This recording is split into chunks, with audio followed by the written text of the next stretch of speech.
every year for the past 2 years, I have been downloading horror RPGs and playing them for the entire month of October, and this year was no different. So, I was browsing the internet to look for some horror games that I could play, and I happened to stumble upon a game called Mogeko Castle. Now, looking at it at first glance, I didn't think it was a horror game. I thought it was a fantasy game for real. So, I skipped over it. But then I realized that it was actually under the tag of horror, and that kind of surprised me. So, I decided to download it and give it a try. And even from the title screen itself, that's the vibe that you get. In fact, it's a pretty standard title. You know, the main protagonist on the front, the main options you get in the front as well. I just didn't think that this was going to be a horror game, but I decided to give it a chance. And I don't regret it at all.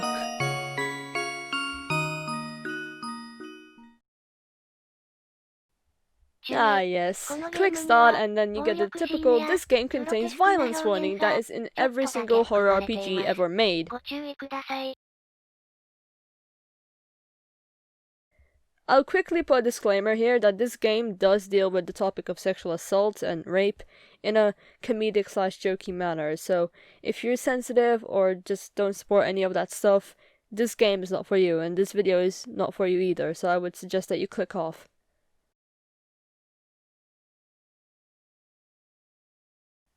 The game starts off with...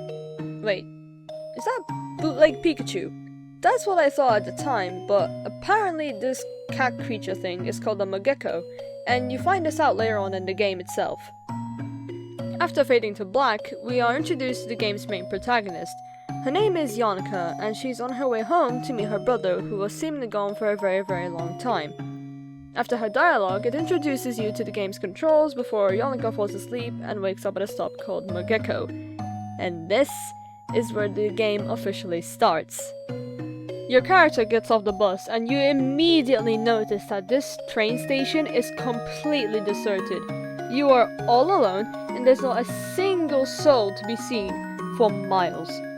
Exploring will lead you to the several notes that detail the weird obsession that this game has with the meat called prosciutto. To accurately represent how bonkers this obsession is, I'll gladly be reading some of the lines that I read as I was playing this game. Make peace with prosciutto. The 1st to 31st of every month is prosciutto day. Eat prosciutto for world peace, cosmic peace, perfect serenity, the impermanence of all things. Big prosciutto say! Oh, what's this on the ground? Oh, it's fucking prosciutto! Walk and explore some more and you end up in a forest. After some extra dialogue, you hear a roar. Now, you turn around, expecting some sort of scary little monster, but no. Out comes one of the same Mogeko creatures from the beginning. So far, this seems like a harmless fantasy. You know, an adventure fantasy, where you get an adorable little sidekick and go on a magical adventure to beat some sort of evil villain. Well, not exactly. What? What?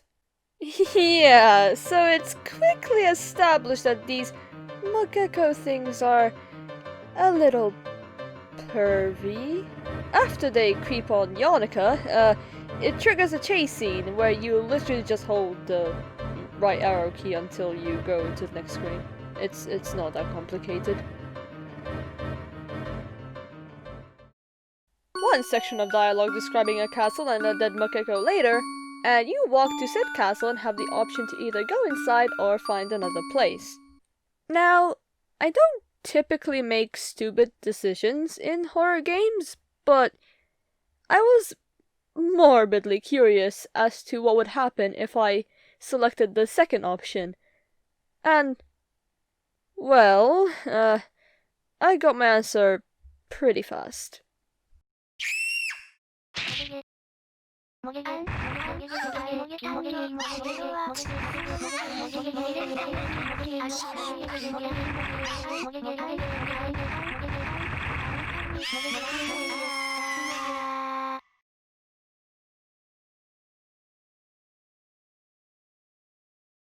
Yes, you heard right. And I'm not even going to start commenting on what the hell just happened, but it's pretty safe to assume that going into the castle is the good option.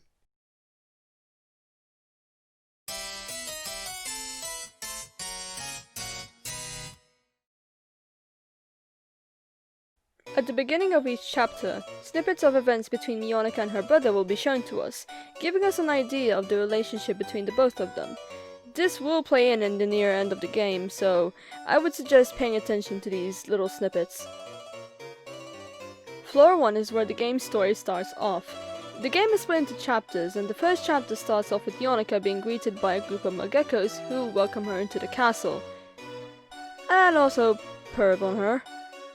These Mogekos will end up getting into an argument, which gives enough time for Mionica to slip away. This is where the game gives you some time to explore. Explore around and you end up getting into a room. This room will trigger a hiding sequence, and if you successfully hide, you're able to advance to another room. In this room, Mionica will meet with another Mogeko. This Mogeko will explain that the only way to get out of the castle is through the top floor. He'll also give her a knife, which is used against Mogekos and kills them with one hit. Mionica uses this knife to get to the second floor.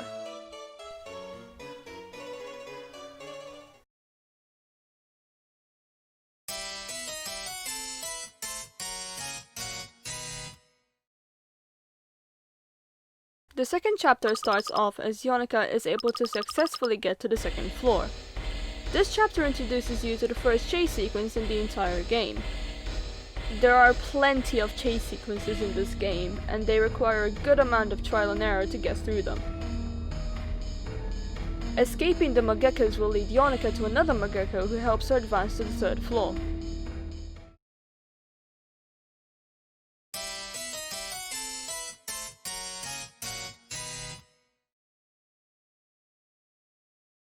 After exploring some rooms, Mionica will stumble upon a book explaining how some Mogekos are considered defects, since they don't think like the other Mogekos. Once Mionica learns this, the Mogekos surround her yet again, and they throw her into a cell with a green-scarred Mogeko. This Mogeko explains to you that he's a defect, and that he will be executed the day after. After being freed, the Mogeko will agree to help Mionica escape the castle and get back to her normal world. This Mogeko is called Defect Mogeko. He will join your party and he'll act as a sort of guide, which explains and helps you throughout the entire game. He will also fill you in on the history of the castle itself.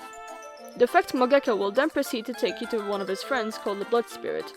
Via a Blood Servant, the Blood Spirit will help you get to the 4th floor.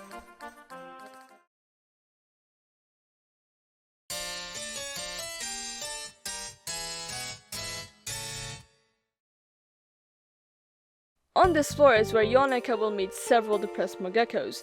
When asking Defect Mogeko about this, he will explain to you that this floor is ruled by one of the antagonists called Mogeko.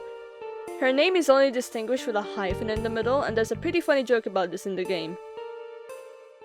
Mogeko is seemingly a very innocent girl, but in reality she's a bloodthirsty psychopath that enjoys killing and crucifying Mogekos for fun. Mogeko also seems to be fascinated with wanting to make Mionica her new toy, and this makes her seem to be a little nuts.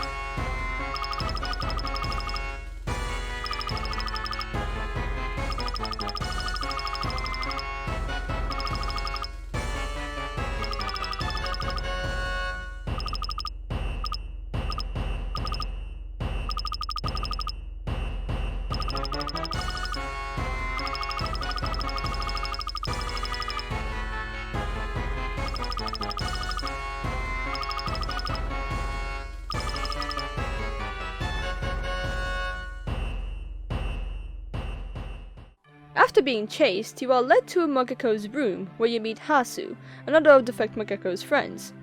Hasu was a Mogeko who was made into Mogeko's personal plaything after she slaughtered his disciples? Friends? I'll I'm gonna call them disciples. He explains to you that under Mogeko's bed is a secret passageway to the 5th floor. Hasu unfortunately passes away in front of your eyes and ascends to prosciutto paradise.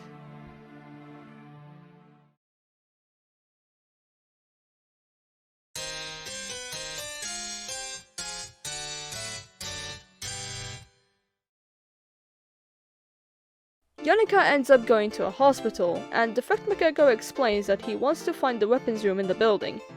He'll also tell you that on this floor is a giant man-eating monster! Yeah, thanks for that one, buddy. Finding the weapons room will get Yonika a rocket launcher, and this rocket launcher plays part in 2 funny scenes that are just amazing. Walk around some more, and Defect Mogeko will explain the genesis of Mogeko Castle.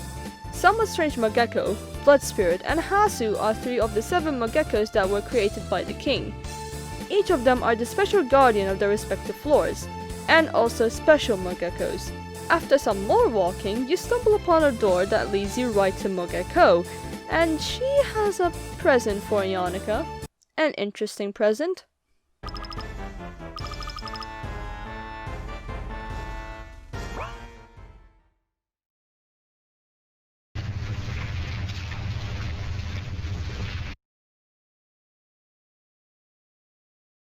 Excuse me, what? Yeah, so as it turns out, this is the man-eating monster that Defect Mogeko was talking about. Defect Mogeko decides that now would be a good time to use the rocket launcher. This is where the funny scene occurs, and it just needs to be watched. It's amazing.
The rocket launcher fails, and Yonika and Defect Mogeko are forced into another chase sequence. A fluffy Mogeko called Muffaru saves them from being caught. Muffaru is the 5th floor's guardian, and he helps you advance to the 6th floor.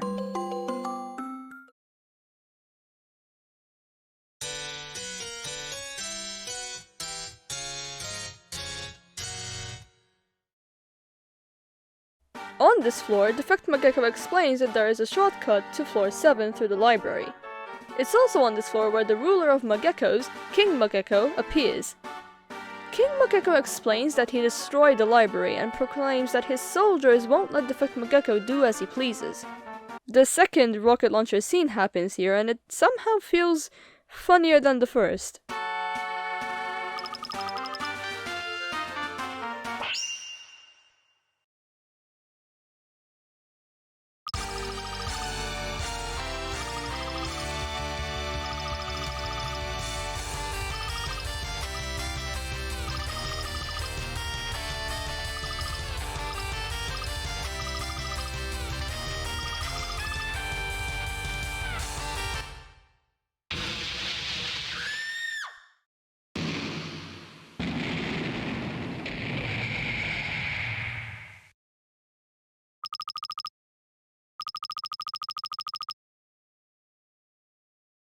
Yonika and Defect Mogeko end up fleeing through a path unknown to Defect Mogeko before ending up on a floor resembling floor 1.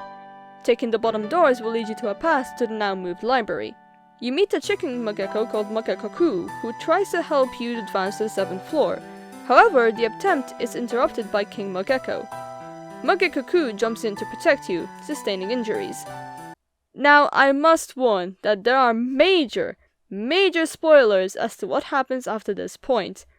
I know I already spoiled a lot here, however I skipped several details to try and keep it to a minimum. Either way, you have been warned. Yonika and Defect Mogeko leave the room and another chase sequence starts. At the end of it, gunshots are fired at Yonika by King Mogeko, but they're blocked by Defect Mogeko. King Mogeko reveals that Defect Mogeko's actual name is Nega Mogeko, confusing Yonika. Thanks to Defect Mogeko's tear gas, that he gets out of nowhere, might I add, Yonika and Defect Mogeko flee to another room.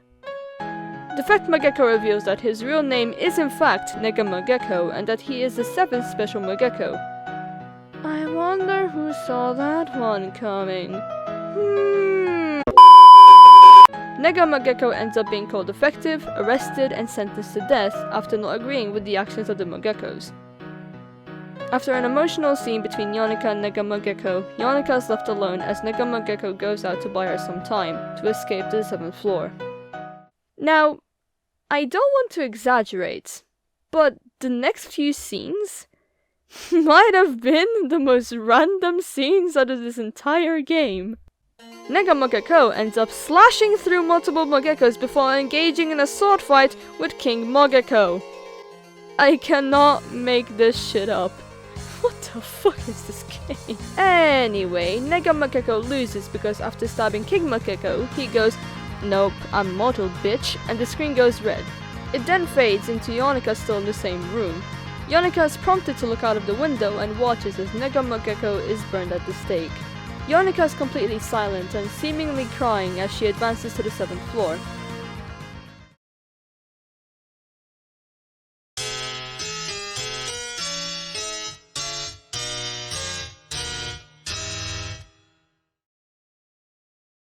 Yonika quietly walks out to her world. She wakes up in the bus she always takes home and thinks it's a dream before she notices blood on her hand. The bus drops Yonika off to her home, where you are treated to the scene after entering the house.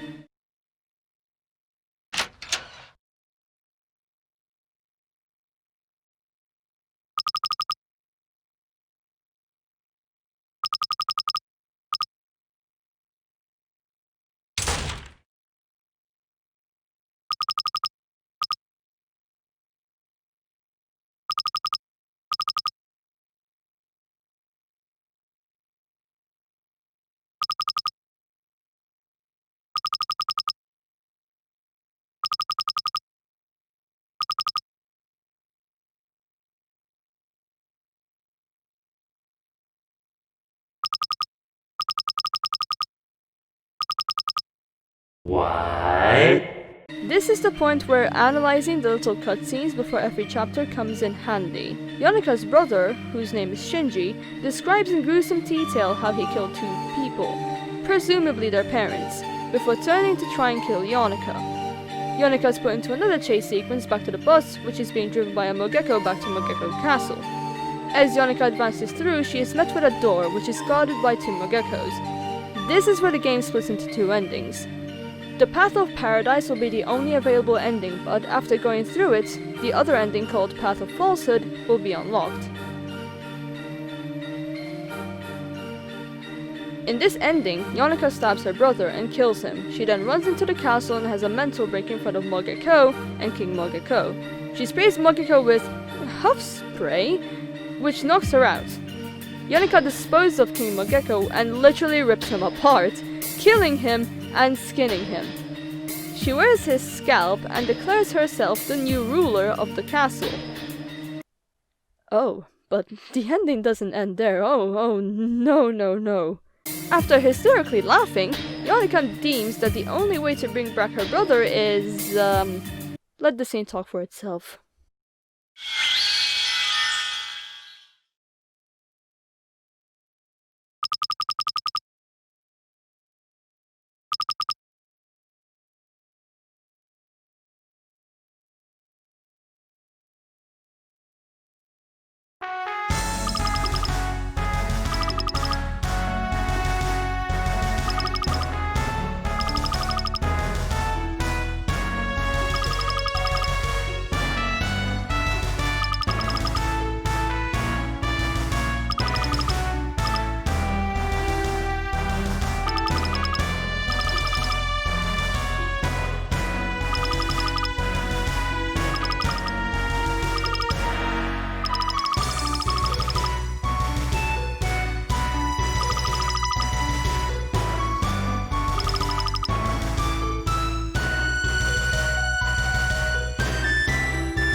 just be moving on to the next ending. This is considered to be the real ending to the game. Yonika still ends up stabbing her brother, but it's revealed that Shinji actually wanted to die. Her brother reconciles with Yonika before passing on.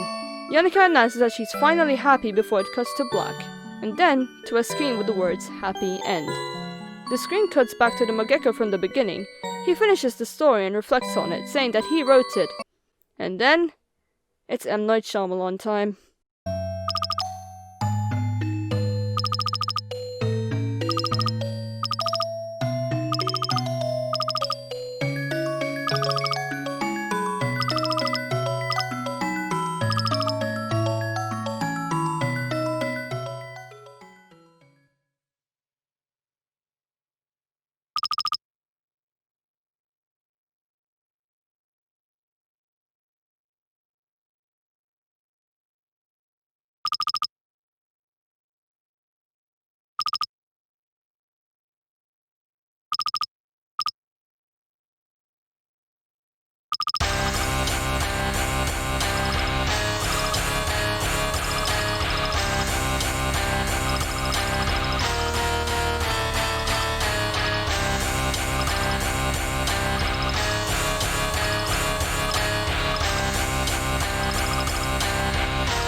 You only have a few seconds to process what happened before it cuts to a trailer to another game that is still currently being made.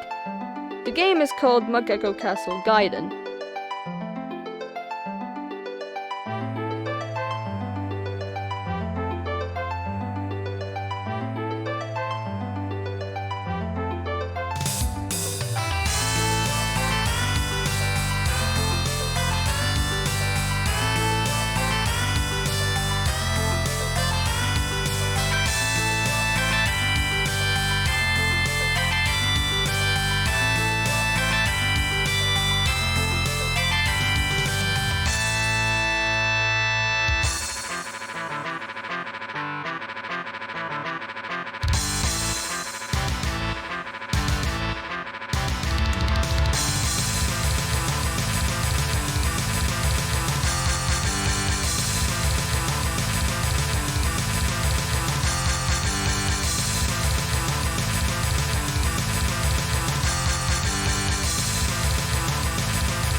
After that, it's over.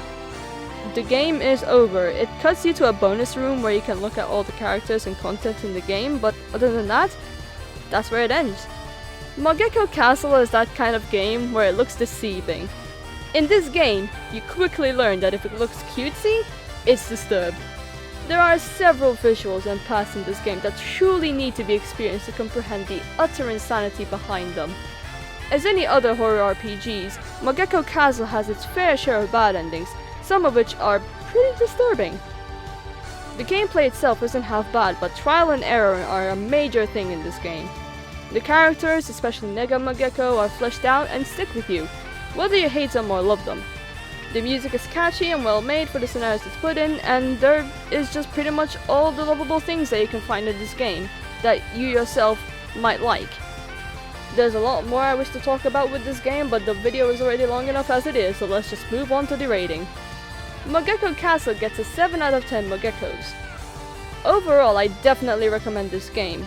In fact, a link for it will be in the description for anyone brave enough to play the game. That's it. I hope you enjoyed the video. I hope that you also leave a like if you're generous, and I hope that you also subscribe, because these are videos that I'm pretty passionate about and things that I enjoy doing. Sayonara!